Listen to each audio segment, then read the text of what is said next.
study in the middle, so I stay with the snub. The consistency that's displayed with yourself, whether it's with Army of the Pharaohs, whether it's Jedi Mind Tricks or your solo ventures, it's absolutely exceptional.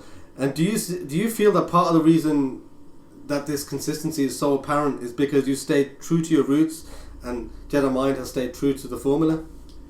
I feel like people who fall off historically in any genre are people that went away for long periods of time and tried to come back, and in that time they lost their connection to what they were started in the first place.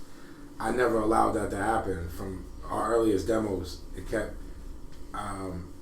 like I have to be in the studio or else I go crazy, you know. It's like my sanctuary. Mm-hmm.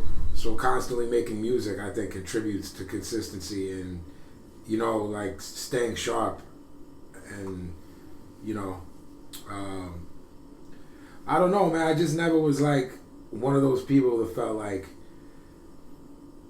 to put shit out there just to generate, you know, money from that record sales. You know what I mean? I respect the craft too much. I understand that Stoop sometimes gives you beats and you could kind of not only hear but see the sound, synesthesia. I mean, do you still get that? Does that come into play? Yeah, absolutely. We were talking about it recently for the new album, the synesthesia thing. Mm-hmm. Like, because I was hearing the beats and seeing the colors, so I told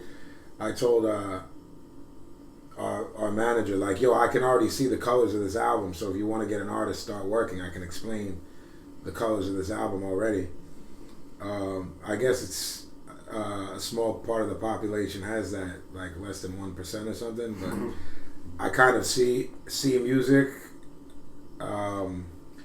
which is a weird thing, you know, like it could be anything. If you played a song right now that I didn't even know, I would feel colors. Absolutely, yeah. You know what I mean? Which is it's weird. With your recent work, you stayed true to the elements of JMT and the core themes of, even though you're broadening your horizons. Sure. I mean, would you say it's more of like a case of posing the questions and being ambiguous and letting the listener interpret it in their own way? Yeah, I think you have to do that in general. I've never been a fan, like, okay, if you talk about like anyone who has a message, it's like you still have to allow people to have various interpretations of that message. You know what I'm saying? Like, when you have Public Enemy and X-Clan, these groups are like influencing me tremendously. But like you said, with being ambiguous, yeah, some things were direct, but some things weren't.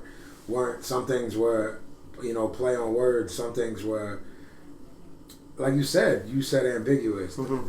I tend to always be, I've always been interested in art and artists who were more ambiguous, like Kubrick, mm-hmm. where you were kind of like, what the fuck is he doing? What does this mean? And you have, however many years later, 45, 50, 60 years later from his earliest work, where people are still going, yo, what did he mean? I wanted to get your views on some of the classic Jedi Mind material and, you know, what really resonates with you about these tracks. I wanted to go back and ask you about an absolutely brilliant track, Animal Rap.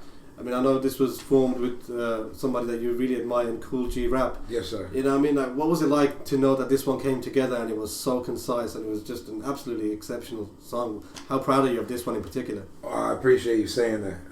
I never really listened to my own music, so I sort of like, as it was happening, like, to me, he's the greatest of all time. You know, other people have KRS and Rakim. But to me, G-Rap, because still right now in 2017 can still be incredible.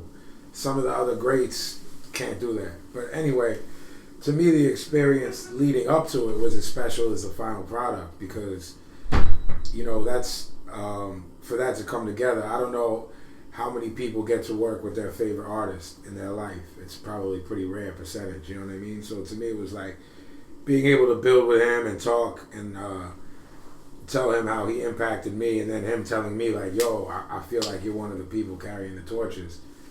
So none of that really had much to do with the actual song, but the experience was bigger than the song to me. When you look back at a classic like Heavenly Divine, I mean, yeah. You know, that's one of the anthems of Jedi Mind Tricks. I mean, sure. What is it about? What resonates with you most about this track? What does it convey to you? I mean, it's kind of withstood the test of time. I mean, well, it's strange to be in obviously I'm in London with y'all. It's strange to be in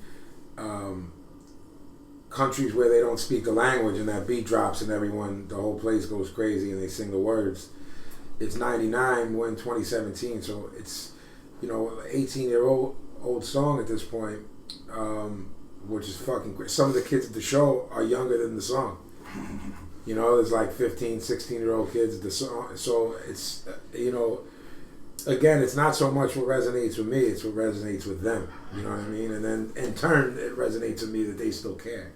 Absolutely, yeah. You know what I mean? Because it's like there's this thing in music, man. It happens in punk rock and hardcore and rock and roll where people their legacy is 40 years past when it mattered, but they're still pimping the game. It's like, when's the last relevant Rolling Stones record? Like, I'm not using them for any specific reason. It's just like the last relevant Metallica record is like 30 years ago. They're still, but for me to do that, I wouldn't feel right about doing that. So I'm trying to create. Where you said, where does it resonate? Like, I'm trying to create the next Heavenly Divine or the next. That's what pushes me. You know what I'm saying? Because if my shit trails off and it isn't as good as them, then I should just be done. You know what I mean? Like, it's strange to me that these people are still getting over on record. You know what I'm saying? Like, to me, it's like you'd have to go back to the 60s to a Stones record that blew my mind. And it's fucking 50 years later. And you know what I mean? I mean, have at it. You know what I mean? Like, that's not my business. I don't run their business. It's just strange. Your hometown affiliate, this is a place that is just, so important to yourself. I mean, do you still get that kind of nervy and anxiety feeling when you're leaving Philadelphia behind? And awful, man. Yeah. Crippling. Yeah. It's not even like, most people say like they have a big project at work or an exam at uni or something and they get worried the day before. Like, I'm worried 3 weeks before. I'm a nervous wreck 3 weeks before tour starts. Can't sleep. Do you miss Edgar the dog in particular? Sure, I miss my mama most, and then Edgar the dog. You just mentioned your mom. I mean, I understand she's always got Jedi Mind stickers on her car. Yeah, she's always wearing the gear. It must be great to have an advocate. She's the like best, man. Yeah. She's the best thing in my life, So it's like, I'm just blessed to have her in my life and always have been so supportive of like, not, coming from an Italian family from Philly. It's like, you graduate school and then you get a job and then you get married and then you have a kid and that's what you're supposed to do and that's what you will do. And when I told her like, that's not what I'm about, I'm not wired that way, she was like, you do what you want to do and I'll have you back. You know what I mean? Just do it right. I know you find a lot of clarity through being a Muslim, but is it kind of at times quite frustrating to know that people are manipulating religion to fit their own narrative? Sure, but haven't they been doing that for thousands of years? It's like everything is applicable because we're living in it now. So we're in the now, so we can apply that to the now. But I think people have been doing it for since the Crusades or however long. It's been used as a tool by people who don't care about it, which is the irony.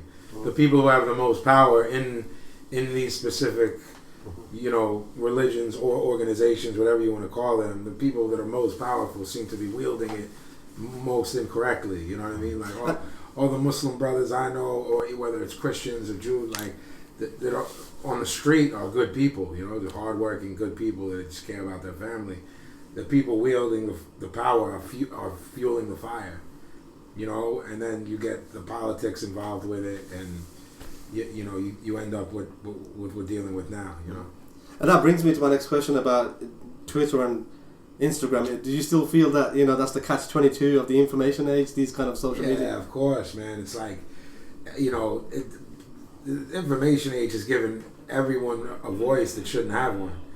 Not everyone should have a voice. I don't mean that they shouldn't have their own opinions and minds. And everyone shouldn't have a platform. That's not the way the world is fucking designed. There's 8 billion people in the world, and 8 billion people can say whatever the fuck they want to at any minute of any day. If he was sitting right here, he knows I would slap fire out of his ass, so he wouldn't say it. You know what I mean? Or if people will write fucking slam on my pages, like, with no repercussions. What am I gonna do? What am I gonna do about that? You know what I mean? It's the balance, man. It's like yin and yang, or like, you must not be a Muslim because you had a drink, or you must, you know what I mean? It's like there's so much. It's just like it's mind numbing to sift through it, but it's a necessary evil as an artist. It is, yeah. I envy someone who has the ability to just walk away from it. You know what I mean? But it's like this fucking social media and the information age is like the fucking girl that you can't get away from.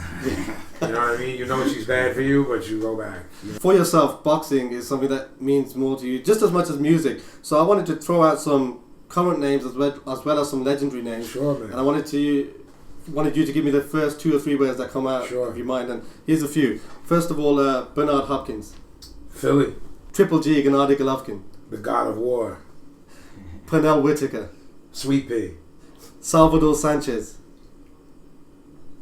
This won't be 3 because it's too long, but could have been one of the greatest of all time. It still is, and he died at 23. Joe Frazier. Left hook. Vasyl Lomachenko. The greatest living fighter right now. Roy Jones Jr. At one point, the greatest living fighter. He was Superman in the 90s. Sugar Ray Robinson. On any given day, he's my number 1. He's 1A or 1B with Henry Armstrong. Roberto Duran. Top 5, dead or alive. Scared me more than when everyone was scared of Mike Tyson. I was scared of Duran. And finally, Johnny Tapia. Oh, Mi Vida Loca. All heart, man. Jeez. Whew. Watching that guy can make me feel like I could do anything. He was all heart. What are your top 3 WWE matches of all time? Ooh. Wow, that's hard, man. I'm an older guy, so a lot of my stuff isn't WWE. Misawa, a lot of Great Muta. There was stuff. Bruiser Brody. Like, these are people that weren't really ever in the WWE, WWF. I was watching them on tapes, like trading tapes. You know what I mean? So, like Brody, Terry Funk when he was young. Terry Funk, Jerry Lawler. Like so many classic things, matches. A lot of them, Dusty and Ric Flair, but none of that was WWF. You know what I mean? What did you make of the Omega Okada match? I thought it was brilliant. I didn't think it was as brilliant as everyone thinks it is.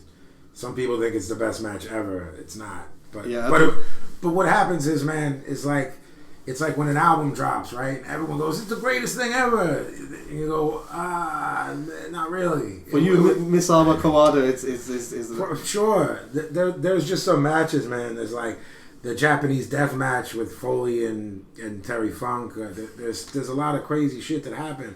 Like Omega and Rainmaker was fucking brilliant, man. But like within a week of it, I thought Cena and fucking AJ was better. Yeah, the Rumble. But people were like flipped out when I said that shit. Like, throw me hate mail. With Jedi Mind Tricks, you guys have always marched to the beat of your own drum. Is that the kind of philosophy that you have as you look ahead? Yeah, I think it comes from like being in Philly at a certain era and time, and that's really like the punk rock influence. There's always been a punk rock mentality to how I approach it, whether it's heard in the music or not is of no consequence to me. But I came up on Dead Kennedys and how Jello Biafra thought, and it's like fuck the system and fuck, the do-it-yourself, the DIY aesthetic, and the like, how the system is designed to sort of pump out a fast food mentality of music. You know what I mean?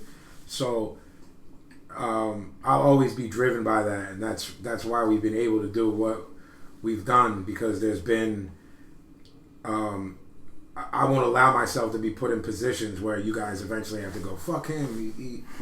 I wish he didn't do that. You know what I mean? Because I would never do that to people that respect me. You know what I mean? It's like you build respect by behaving a certain way, and in order to keep that respect, you continue to behave that way.